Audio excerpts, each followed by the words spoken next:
देखिए जो गवर्नमेंट ने रिसर्च की है वो गलत नहीं की है, बिल्कुल सही है, लेकिन मैं कहूँगी उससे 10% ज़्यादा ही होगा, ठीक है ना। अब मुझे ये समझ नहीं आता, गवर्नमेंट रिसर्च कर सकती है लेकिन ड्रग्स रोक नहीं सकती है, ये चीज़ें मुझे ना मेरे प्रोसेस नहीं होती है, doesn't make sense to me. जब आप रिसर्च इन चीज़ों पे कर रहे हो तो आप ख़त्म क्यों नहीं कर रहे हो? जब आपको पता है कश्मीर की हालत ख़राब है, जब आपको पता है ड्रग्स इन्वॉल्व है, तो इस पर एक्शन क्यों नहीं ले रहे हैं आप? सिर्फ डेटा थोड़ी लिखना है, एक्शन लेना है ना, इम्प्लीमेंट करना है। इम्प्लीमेंट कौन कर रहा है? आप मुझे बताएं, अगर पुलिस एक पेडलर को पकड़ता है, वो इस बुनियाद पे छोड़ता है कि भाई इसको विड्रॉल आ रहे हैं, ये लॉकअप में मर जाएगा, तो क्या डॉक्टर्स ऑन ड्यूटी नहीं है? पुलिस में डॉक्टर्स नहीं होते हैं? पुलिस के तो हॉस्पिटल्स भी हैं यहाँ पे, है कि नहीं? पुलिस के ऑन कॉल डॉक्टर्स हैं, ठीक है ना, इमरजेंसी सर्विसेज है। इनकी बॉडी में ऐसा तो नहीं है ना, ऐसा कोई भी इंसान नहीं जो ड्रग्स छोड़ के जिसकी डेथ हो गई है, ऐसा है ही नहीं। रिसर्च भी कहती है ड्रग्स छोड़ने पे नोबडी डाइज। हाँ, ओवरडोज से होता है, रिलैप्स से होता है, छोड़ने पे कोई नहीं, तकलीफ होती है, दर्दनाक तकलीफ होती है, लेकिन कोई मरता नहीं है। अब पुलिस को इन्फॉर्मेशन नहीं है, पुलिस के पास डॉक्टर्स ऑन कॉल नहीं है, डॉक्टर्स लाएं, उनको ड्रिप लगाएं, उनको मेडिसिन दें, लॉकअप में ही दें, लॉकअप में ही सर्विसेज करें।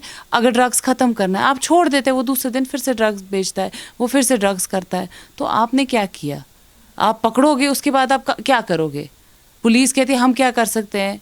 पुलिस के आप इंटरव्यूज़ देखिए, वो बोलते हैं हम पकड़ते हैं, हम क्या करें? उनको विड्रॉल्स आ रहे हैं, उनके पेरेंट्स आ रहे हैं। इसके लिए एक प्रॉपरली मैनेजमेंट होनी चाहिए, पुलिस की एक टीम होनी चाहिए। ड्रग पेडलर या ड्रग एडिक्ट पकड़ा, उसको डाल दिया उसी टाइम पे लॉकअप में या पुलिस हॉस्पिटल में डाल दिया, उसका इलाज किया शुरू, उसके बाद उसको काउंसलिंग के लिए रखा, उसके बाद उसको पब्लिक में छोड़ा, उसके पेरेंट्स को इन कॉन्फिडेंस लिया। पुलिस क्यों नहीं काम कर सकती? वो तो काम कर सकती है, पुलिस तक ही तो सारा कुछ है। चले ठीक है, अगर हम पुलिस को, हम भी जिम्मेदार हैं, मैं नहीं कहती हूँ आवाम जिम्मेदार नहीं, हम as a citizen of Kashmir हम भी जिम्मेदार हैं, हम लोगों में भी खामियाँ है, लेकिन पुलिस के तो सामने सब कुछ है। पुलिस हर दिन न्यूज़ होती है इंस्टाग्राम पे, फेसबुक पे कि भाई हमने इतना ड्रग्स पकड़ा के, वो ड्रग्स फिर पकड़ के जाता कहाँ है? हमने देखा है पंजाब में जब ड्रग्स पकड़ा जाता है वो जला देते हैं, है ना, उस पर वो ट्रैक्टर वगैरह चला देते हैं शराब की बोतल पे, वॉट एवर इट इज़, जो भी इन्फॉर्मेशन आती है। कश्मीर में ऐसा क्यों नहीं होता है? कभी जला है हीरोइन? कभी जला है ये सारी मेडिसिन जो इनको मिलती हैं? जाती कहाँ है? रिकवरी कहाँ जाती है? डिस्पोज ऑफ कहाँ होता है? उसका कोई ना कोई रिकॉर्ड तो होगा ना पुलिस के पास, या वो आगे दे देते हैं फिर बेचने के लिए? कुछ ना कुछ तो होगा ना। We need details. आप गवर्नमेंट एक सर्वे दे रहा है 70-80% है ड्रग्स, उसके बाद डिटेल्स कहाँ है? कहाँ से आ रहा है, कहाँ से जा रहा है? भाई आपकी यहाँ आर्मी भी खड़ी हुई है, ठीक है ना, हर जगह आपकी पुलिस भी खड़ी जगह, that means they are so, मतलब वो इतनी कैपेबिलिटी उनकी कम है कि ड्रग्स इतना फैल रहा है, पुलिस और आर्मी को पता ही नहीं है। मुझे आप बोले ना, give me an answer to that. इतनी नाकारे हैं ये लोग, फिर जॉब ही क्यों दी है इनको? हीरोइन बहुत इजीली अवेलेबल है। देखिए ये जो ड्रग्स है ना, वीट, कैनबिस वगैरह, they are not high drugs. जो ये ड्रग है ना हीरोइन, ये बहुत हाई ड्रग होता है, और अब ये हाई ड्रग इजीली अवेलेबल भी है, तो आप सोचो कितना फैल रहा होगा, और महंगा भी अब दे रहे हैं। देखिए लत लग गई तो लग गई, बॉडी मांग रही है, उसके बाद बॉडी को ट्रीट करना है, वो ट्रीट ही नहीं करते हैं।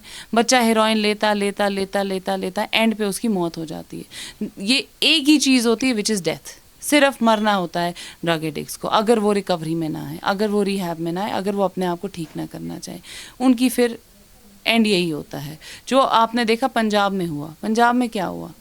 पंजाब में भी तो यही हुआ ना, हर घर का लड़का ड्रग्स में इन्वॉल्व था, और अगर 5 बेटे थे उसमें से 4 की ओवरडोज से डेथ हो जाती थी। फिर क्या हुआ? फिर गुरुद्वारों में लोगों ने शुरू किया रिहैब करना।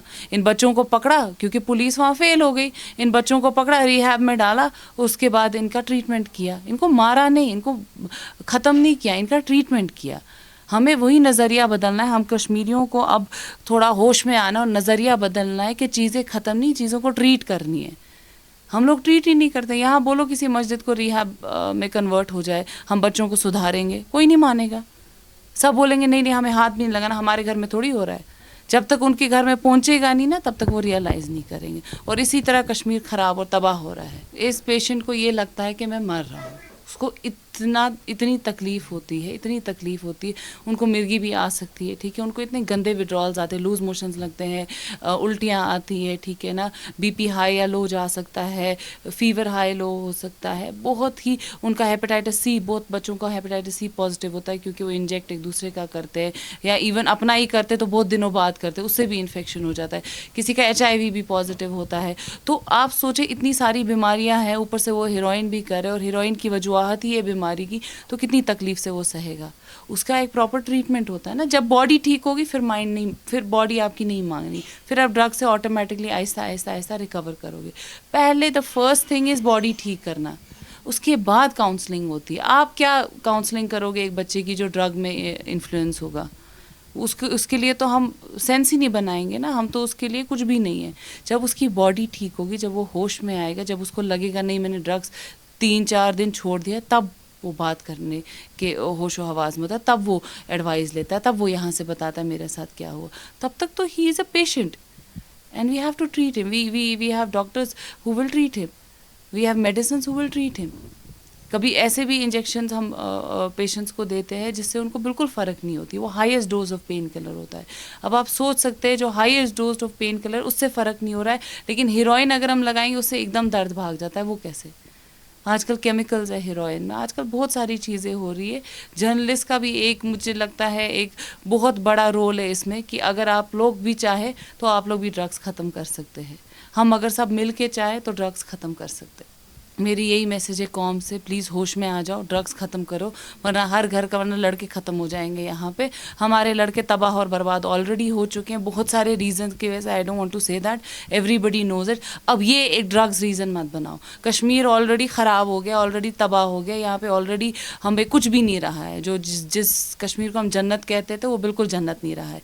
अब ये एक चीज़ आ गई, हमारे हुज़ूर सल्लल्लाहु अलैहि वसल्लम ने भी फरमाया है, जिस कौम में नशा आ गया वो कौम फिर बर्बाद हो जाती है, और वही हो रहा है। इसलिए होश में आ जाओ। कितने भी लोग हैं, ये मत सोचो कि भाई मेरा लड़का नहीं मेरे पड़ोस का लड़का कर रहा है, ऐसा ना सोचो, वो भी आपका ही बेटा है, ठीक है ना। वो कहाँ गई वो कश्मीरियत जो थी एक ज़माने में कि भाई आपस में रहना है, एक दूसरे के साथ रहना है, एक दूसरे के लड़कों को भी ठीक करो, लड़कियों को भी, क्योंकि लड़कियां भी इसमें मुलव्वस है। ऐसा ना हो कभी ऐसा खुदा ना खास्ता ऐसी चीज़ हो जाए कि कश्मीर में जवान रहे ही ना, सिर्फ बीमार रहे। तो उस चीज़ से हमें बचना चाहिए। सबको शामिल होना है, सबको, not only administration, not only government, हर एक इदारे को, चाहे वो एजुकेशन इदारा है, चाहे वो कोचिंग सेंटर्स है, चाहे वो हॉस्पिटल्स है, चाहे वो यहाँ पे जो इस्लामिक स्कॉलर्स है, चाहे वो मस्जिद है, चाहे वो कोई भी जगह है, हम सब जब एकजुट नहीं होंगे तब तक ड्रग्स यहाँ ख़त्म नहीं होगा। टेक वन अब आपके व्हाट्सएप पर। व्हाट्सएप करिए हाय 9728253663 पर।